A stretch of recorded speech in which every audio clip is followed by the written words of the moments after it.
लेकिन पाठशाला में हम आपको एक ऐसा फैक्ट बता रहे हैं जो ममता बनर्जी की हार में बड़ी वजह है, और यह फैक्टर है मुस्लिम वोटर, जिसको लेकर दावा ठोका जा रहा था कि वो तो हमारा ही हिस्से का है, कोई उस पर डाका नहीं डाल सकता। ऐसा नहीं है कि मुस्लिम वोट ममता बनर्जी को नहीं मिले, खूब मिले, भरपूर मिले, लेकिन जिस तरह से एकजुट हिंदू एक तरफ हुए, मुस्लिम वोट बैंक में सेंधमारी लगती दिखाई दी, यह सब कुछ एक साथ हुआ और बड़ा अंतर पैदा कर। बंगाल की मुस्लिम बहुल सीटों में क्या हुआ वो एक तस्वीर आप देखिए। मुर्शिदाबाद, मालदा, उत्तर दिनाजपुर, दक्षिण 24 परगना और बीरभूम जिलों में कुल 85 सीटें मुस्लिम बाहुल्य हैं।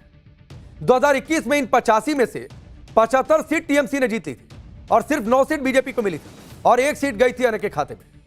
लेकिन इस बार के चुनाव का आंकड़ा आप देखिए, टीएमसी को 44 से मिली, बीजेपी 35 पर पहुंच गई और अन्य के खाते में 6 सीट गई। यानी वहां पर हिंदू तो एकजुट हुआ, मुस्लिम वोट बैंक में भी सेंधमारी हुई। यानी टीएमसी को 31 सीट का नुकसान हो गया सीधे इन मुस्लिम बहुल सीटों पर, जबकि बीजेपी को सीधे सीधे 26 सीट का फायदा हो गया। लोग कहते रहे ये अंतर पैदा कर गया, लेकिन सवाल यह भी है कि ममता बनर्जी को भाई ये नुकसान हुआ क्यों? इसकी खोज में जो वजह सामने आती है उसमें बंगाल के ओवैसी माने जाने वाले हुमायूं कबीर का नाम टॉप पर बताया जा रहा है। भाई खुद 2 सीट जीत गए, लेकिन डेंट बढ़ा दिया और दोनों सीट हालांकि खुद ही जीती, 1 सीट छोड़नी भी पड़ेगी। चुनाव से ठीक पहले ममता बनर्जी और हुमायूं कबीर में ठन गई थी। हुमायूं कबीर ने अपनी पार्टी बना ली, नाम रखा था आम जनता उन्नयन पार्टी, और बंगाल के मुर्शिदाबाद में बाबरी मस्जिद बनाने का ऐलान कर दिया, नींव भी डाल दी, काम भी शुरू कर दिया, ईंट भी गिरवा दी। मुस्लिम वोटर्स ने यह सब देखा तो जाहिर सी बात है उन्हें लगा कि यूपी का बदला शायद बंगाल में पूरा हो जाएगा। मुस्लिम वोटर्स में एक बड़ा वर्ग बाबर के नाम पर मस्जिद के खिलाफ भी था, यह भी सच है। वो ये कहता था मस्जिद बनाओ, बाबर के नाम पर क्यों रखोगे? लेकिन यह भी सच है कि एक वर्ग इसके समर्थन में भी था और एक बड़ा वर्ग ऐसा भी था जो न्यूट्रल भी था कि इस पचड़े में नहीं पड़ना है। पूरी रणनीति के तहत हुमायूं कबीर ने 143 उम्मीदवारों को मैदान में उतारा। अब भले 2 सीट जीते, 2 सीट खुदे जीते, लेकिन टीएमसी को बड़ा डेंट पहुंचा गया। हुमायूं कबीर ने मुस्लिम बहुल इलाकों में टीएमसी को बड़ी चुनौती दी। आप देखिए कि उनकी पार्टी एजेयूपी खुद तो बड़ी पार्टी नहीं बनी, लेकिन कई जगहों पर वोट कटर फैक्टर बन गई, यानी वोट कटवा बन गई। खास तौर पर मुस्लिम वोटों के बंटने से बीजेपी को इनडायरेक्ट फायदा मिल गया, जो आरोप लग भी रहे थे चुनाव से पहले। हुमायूं कबीर रेजी नगर और नौदा सीट पर जीत दर्ज कर चुकी है। पिछली बार ये दोनों सीट तृणमूल कांग्रेस के खाते में थी, तो 2 सीट तो सीधे यहीं से कम हो गई। बेलडांगा सीट है जहां पर हुमायूं कबीर ने बाबरी मस्जिद बनाने की घोषणा की और चंदा इकट्ठा किया, वो सीट बीजेपी ने जीती। आप सोचिए कितनी गजब बात है, जहां बाबरी मस्जिद बनने की बात वहीं पर बीजेपी जीती। बेलडांगा में बीजेपी ने 13,000 के मार्जिन से टीएमसी को हरा दिया, जबकि एजेयूपी उम्मीदवार को 46,000 वोट मिले। तो काटा वोट ना, अगर ये नहीं होते बाबरी, हुमायूं नहीं होते और बाबरी का बात नहीं हुआ रहा था, तो ये वोट कहां जाता? टीएमसी को जाता। यही नहीं, मालदा की मणिकचक और वैष्णव नगर सीट जहां 47% मुस्लिम आबादी है, वो भी बीजेपी ने जीती। इसी तरह 24 नॉर्थ और साउथ परगना जहां पर 30% मुस्लिम आबादी, वहां की 64 सीटों में पिछली बार बीजेपी सिर्फ 5 जीती थी, लेकिन इस बार उसे 34 सीट मिल गई। हुमायूं कबीर की पार्टी ने भले कोई कमाल ना किया, भले खुद अकेले बहुत बड़ा झंडा ना गड़ पाए हो, लेकिन ममता बनर्जी की पार्टी को झंडा गाड़ने से रोक दिया। राजनीति जीत के लिए होती है और कहा जाता है कि सत्ता ही राजनीतिक दलों का धर्म है। यह सच है, लेकिन कई बार राजनीति में ऐसे बाजीगरी होती है कि वोट बैंक का फॉर्मूला धरा का धरा रह जाता है और खेल पलट जाता है। बीजेपी इसमें धुरंधर पार्टी है, उसने ममता बनर्जी को हराया ही, लेकिन हार की वजह को लेकर भी कंफ्यूज कर दिया। आप सोचिए, कभी बोला यह जाता है कि एसआईआर की वजह से हार गए, हमारा ही वोट कट गया इसलिए हम हार गए। कभी बोलती है कि चुनाव आयोग की वजह से हार गए, कभी बोलती है मोदी शाह वजह है। खास तौर पर एसआईआर की वजह से हार पर ममता का दावा आंकड़ों के हिसाब से फिट नहीं बैठा। बताया जा रहा है कि जहां सबसे अधिक वोट एसआईआर में कट गए, उन 10 सीटों में से 8 पर टीएमसी जीत गई। आप देखिए कि कहां कहां सबसे ज्यादा लोगों के नाम हटे हैं, लेकिन जीत टीएमसी की हुई है। उसकी एक तस्वीर मैं आपको दिखाता हूं, और यह तस्वीर देखकर आप हैरान रह जाएंगे और आप यह सोचेंगे कि भाई ये जो दावा किया गया था कि टीएमसी हार गई है, एसआईआर में वोट कट गए, उसकी वजह से वो दावा गलत साबित हुआ।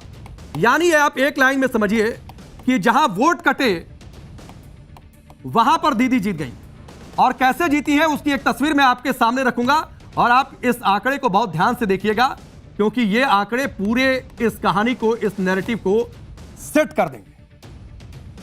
अलग अलग जगहों की बातचीत हो रही है। सबसे पहले बातचीत है, एक सीट शमशेरगंज है। इस शमशेरगंज में दीदी की पार्टी को जीत मिली, लेकिन आप यहां पर वोट कितने कटे हैं, यह आप आंकड़ा देखिए कि यहां पर वोट कटे हैं 74,775।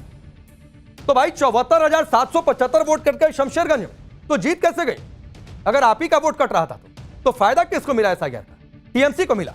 एक और सीट है, और सीट का नाम है लाल गोला। लाल गोला में भी दीदी की पार्टी जीत गई है, लेकिन इस लाल गोला में वोट कितने कटे हैं यह भी आप जान लीजिए, 55,420। तो भाई 55,420 वोट कट गए, फिर भी आप जीत गए। एक और सीट का नाम मैं आपके सामने रखता हूं, और यह सीट है भगवान गोला।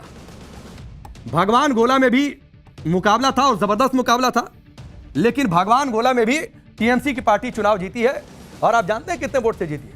उसकी तस्वीर भी देखिए, 47,993 वोट से। तो भाई कहां से आपकी थ्योरी सही थी? एक और सीट है रघुनाथगंज।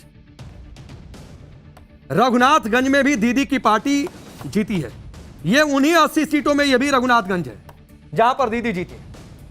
रघुनाथगंज में 46,100 इतने वोट से, इतना वोट कम हुआ था वहां।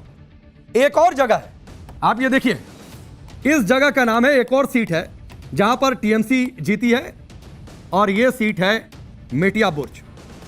मेटिया बुर्ज में भी दीदी जीती हैं, लेकिन आप जानते हैं यहां पर कितना वोट कटा? यह भी आप तस्वीर देखिए, 39,579 इतना वोट वहां पर SIR में कटा था। इतने लोगों का नाम हट गया था वोटर लिस्ट से। एक और जगह है, और इस जगह का नाम है सूती। सूती विधानसभा सीट। सूती विधानसभा सीट में 37,965 वोट कट गए, तब भी टीएमसी जीत गई, हमारा ही वोट काट लिया।